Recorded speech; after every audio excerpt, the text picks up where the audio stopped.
Saya ingin melihat senyuman kebahagiaan dari dalam diri ayah saya karena kakeknya sembuh.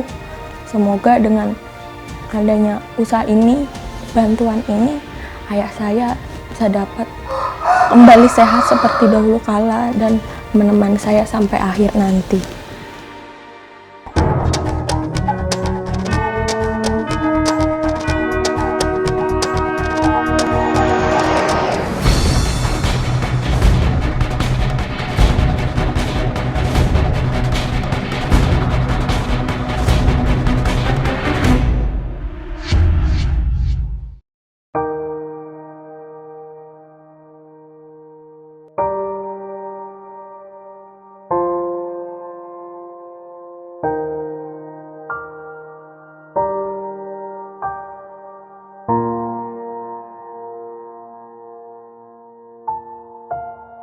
Awal-awal saya tidak terjadi keluhan, Mas. Seingat saya waktu saya sarcap malam-malam mau persiapan berganda dan segalanya, kan harus dituntut fisik yang kuat karena kata kita akan berjalan dari Cipatat sampai Cilacap, katanya jalan kaki.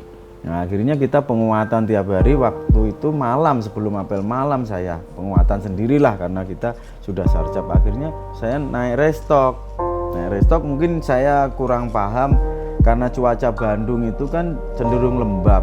Saya tidak tahu kalau tiang restok itu besinya itu berembun. Nah, saya naik, baru mau saya ayun, lepas. Jatuh terduduk langsung brosot ke bawah. Nah, waktu itu saya nggak bisa jalan sama sekali. Pinggang ke bawah sudah nggak ada rasanya. Astagfirullah, saya bilang gitu, masa saya lumpuh, saya bilang gitu. Akhirnya saya ditolong, dipapah ke barak. Sampai di barak saya dikasih balsem itu, Mas. Pokoknya harus dibalur balsem biar panas katanya. Sambil nunggu tukang urut di sekitaran Cipatat itu. Urut rutin itu, Mas. Tiap habis apel malam saya urut. Nggak tahu tuh kurang lebih sebulan kali, Mas, dari jatuh awal itu bisa jalan. Terus saya coba lari jalan, bisa saya, Mas. Akhirnya pada jatuh waktunya berganda itu mulai, udah, Mas, saya jalan normal seperti orang biasa. Nah, nggak ketinggalan juga.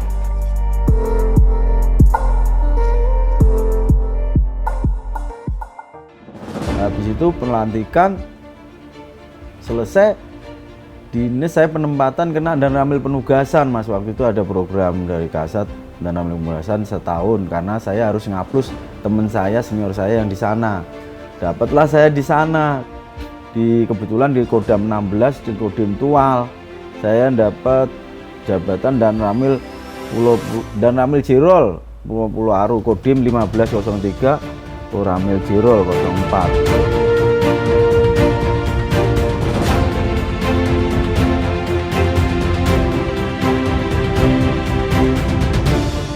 Hutan itu, Mas, koramilnya kayak pos, nggak ada sinyal, nggak ada listrik, jauh dari mana-mana lah, Mas. Saya ceritanya bisa pulang ke sini itu, Mas, waktu itu istri saya sakit, Mas. Istri saya sakit, saya nggak tahu, setiap telepon itu terengah-engah, napasnya tersengal-sengal gitu. Saya penasaran, akhirnya saya diizinin waktu itu, Dandimnya Letkolir Guntur, saya diizinin pulang 1 minggu. Ternyata istri saya punya kanker, Mas.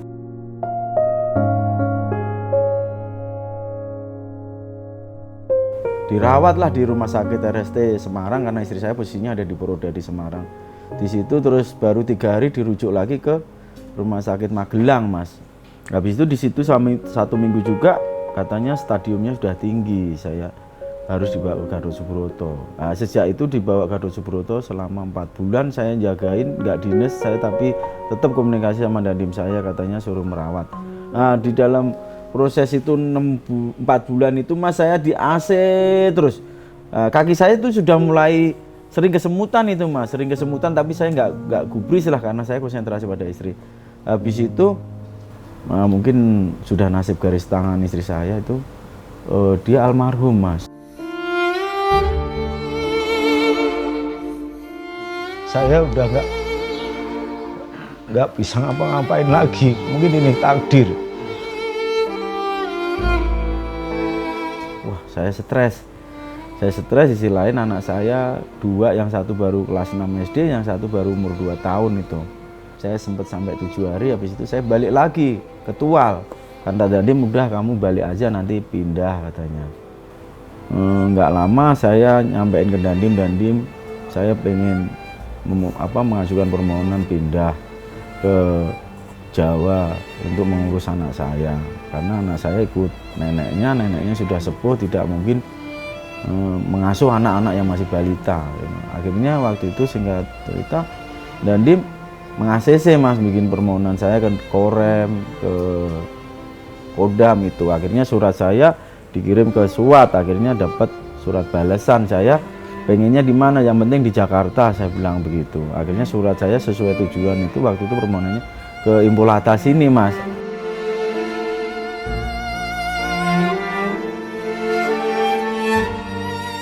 Akhirnya seiring berjalan waktu, kok makin lama makin lemah kaki saya yang sebelah kanan, terutama yang kiri masih normal. Akhirnya saya berusaha terapi urut, terapi akupuntur, tusuk jarum, dimana itu seperti di Pondok Gede, di situ ada Jatinegara tuh, Jalan Raya Bekasi itu ada.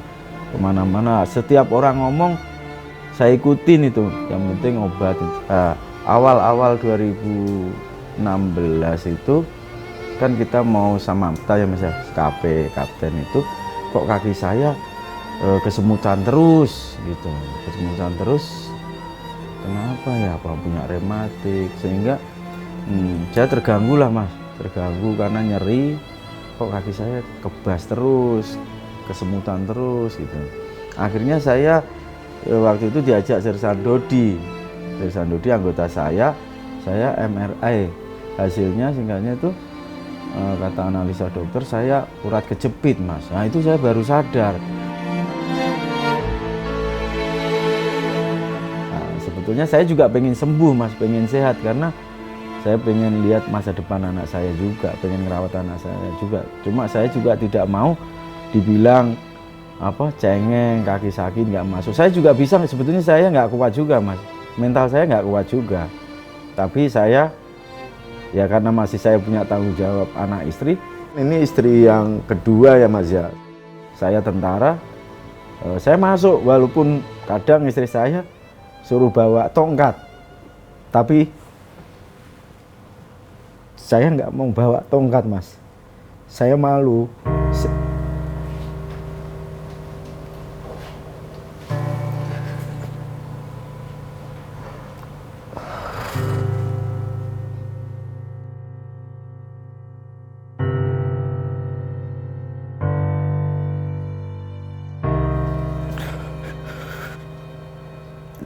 Sebetulnya hati saya sedih Mas.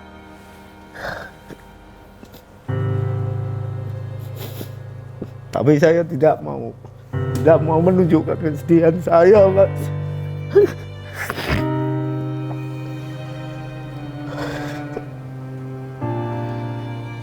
Saya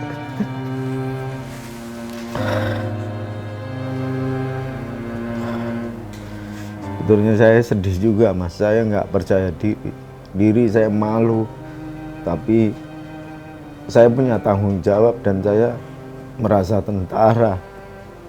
Saya punya anak istri, jadi kalau saya keluar jadi tentara, masa depan anak saya juga nggak tahu. Karena saya masih balita, ada 1 SD sama 1 baru masuk kuliah. Jadi saya nggak mau juga istri saya itu meremehkan saya gitu, bahwa saya mampu gitu.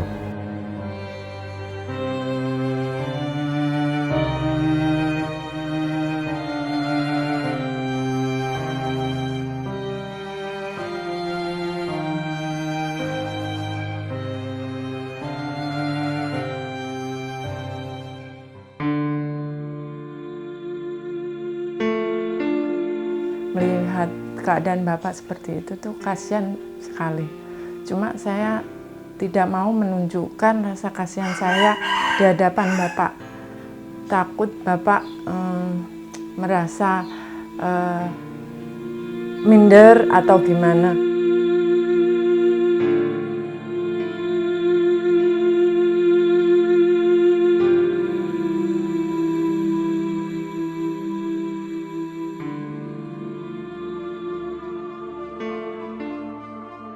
Akhirnya saya tunjukkan, biarin aja, saya yang susah, kalian jangan susah. Walaupun keadaan saya seperti ini, saya mampu gitu Mas. Jadi saya pengen menunjukkan dia bangga sama saya. Makanya saya tidak pernah mengeluh Mas. Semua saya kerjain, saya berangkat dari ujung aspal rumah saya di Wahana Pondok Gede. Nah, kebetulan istri kan searah dari kerja di Rumah Sakit Kramat Jati itu. Bareng sama istri saya. Nanti istri saya turunin di Kramat Jati Rumah Sakit Polri, saya lanjut ke Mabesat. Setiap hari saya masuk. Mungkin orang-orang lihat saya nggak tahulah, aku tidak gubris lagi sebelah mata atau bagaimana. Yang penting satuan ini masih mau menerima saya masih bekerja. Kecuali satuan ini sudah tidak mau menerima saya, mungkin saya apa boleh buat, mungkin saya berpikiran saya mau pensiun dini tadinya.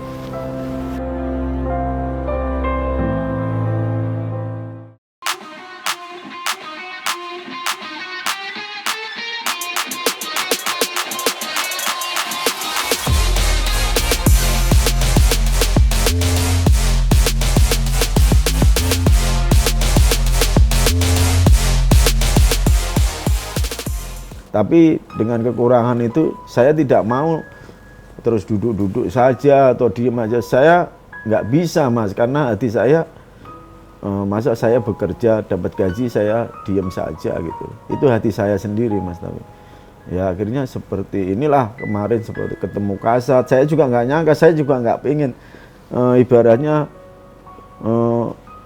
merengek-rengek gitu Mas. Biarin mungkin kemarin tuh ya mungkin sudah waktunya atau nasib saya ketemu Kasat gitu. Saya juga udah nggak lihat Kasat kemarin karena tiba-tiba Kasat dari belakang saya.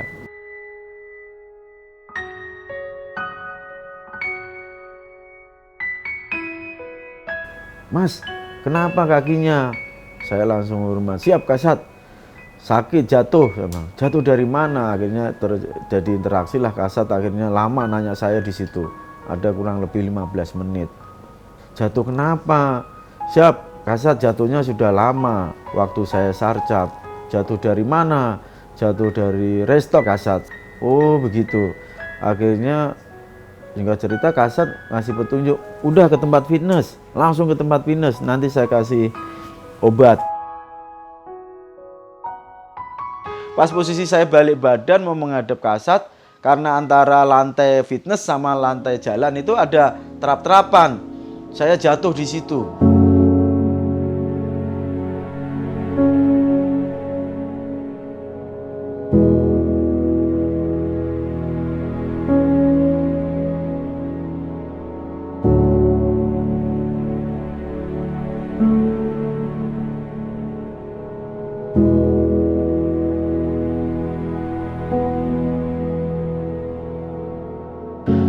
Gini Pak Kirmanto, Mas Kirmanto, kamu cerita kronologisnya. Setelah saya cerita panjang lebar, Kasat sudah wah kamu HNP, uratmu kena, kamu harus berobat. Siap Kasat, siap Kasat, saya terima, kamu harus sembuh. Sudah berobat apa kata Kasat? Siap, pernah MRI di Kado Subroto. Tapi kenapa enggak operasi? Siap, saya takut waktu itu. Dia udah jelas karena saraf dari sini. Makanya ini harus kita cek teliti atas perintah saya. Ya, siap. Jangan takut operasi. Siap. Yang teliti, pemeriksaan yang lengkap. Habis itu apa? Operasi, ayo harus operasi. Oke? Siap. Sudah selesai. Terima kasih. Saya merasa sudah saya pasrah kalau memang Kasat ngasih rezeki saya untuk kesembuhan saya mau ikutin beliau.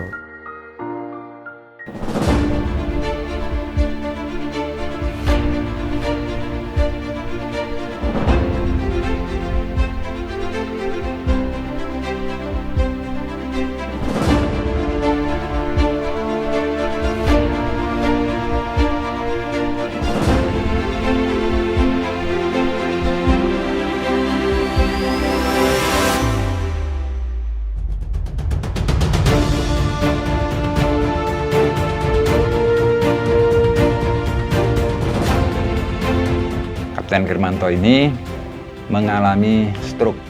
Stroke itu adalah gangguan aliran darah ke otak, bisa pecah, bisa tersumbat.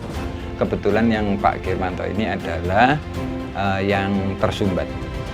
Penyebab daripada stroke Pak Kirmanto ini setelah kami evaluasi dengan MRI, dengan pemeriksaan rutin dan laboratorium adalah karena darah tinggi.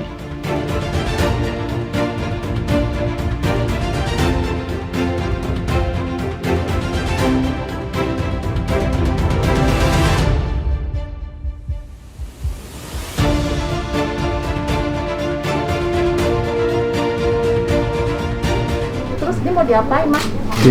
Rencana mau kita operasi, Bu, besok rencananya. Ini ada saraf kejepit di tulang punggung nomor 12 dan tulangnya udah hancur gitu. Jadi rencana kita buka, kita stabilisasi, harapannya biar tidak makin parah karena sekarang jalannya udah susah.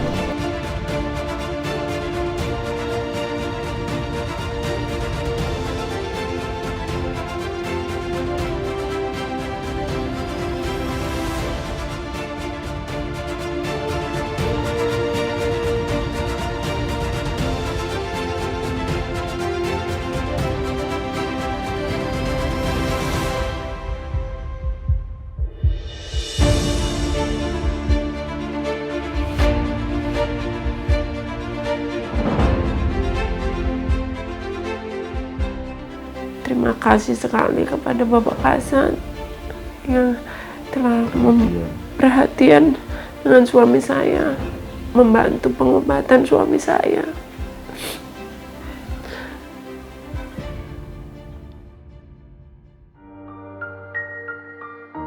Sebetulnya penyakit stroke itu bukan penyakit yang karena sifatnya tadi tiba-tiba, maka itu bisa dicegah. Kalau di kalangan militer seringkali dilakukan yang namanya pemeriksaan kesehatan berkala. Yang kalau kita lakukan, maka seseorang itu kalau terkena hipertensi atau gula yang menjadi penyebab lain yang sering, itu akan ketahuan di dalam pemeriksaan itu. Jadinya seseorang itu habis kena gula, kena darah tinggi, menjadi kena stroke itu perlu waktu 5, 10, 15 tahun, 20 tahun. Maka kalau seseorang itu melakukan pemeriksaan yang pemeriksaan berkala, rikes berkala tadi tiap tahun, mudah-mudahan tidak ada yang terkena.